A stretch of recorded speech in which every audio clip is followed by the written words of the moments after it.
Swimming পুলের পাশে দাঁড়িয়ে সম্ভবত ছবি তুলতে যাচ্ছিলেন বিশ্বসেরা অলরাউন্ডার ক্রিকেটার সাকিব আল হাসান। তার ঠিক পাশেই দাঁড়ানো চিত্রনায়ক জায়েদ খান। হঠাৎ দেখা যায় সাকিব তার হাতে থাকা মোবাইল ফোনটি সুইমিং পুলের পানিতে ছুঁড়ে ফেলে দিয়ে হেঁটে চলে যান। কিছু বুঝে ওঠার আগেই সাকিবের এমন আচরণে হতভম্ব হয়ে যান জায়েদ খান।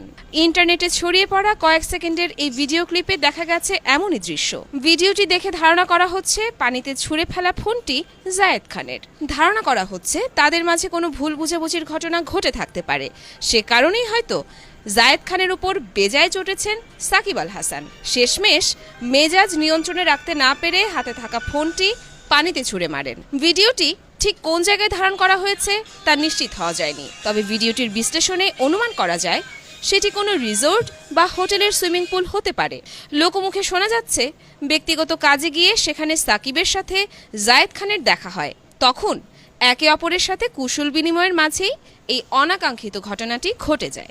যদিও এই ঘটনার রেশ ধরে এখনও তাদের কেউই প্রকাশ্যে কথা বলেননি। সামাজিক মাধ্যমে এই ঘটনা নিয়ে চলছে নানান রকম গুঞ্জন।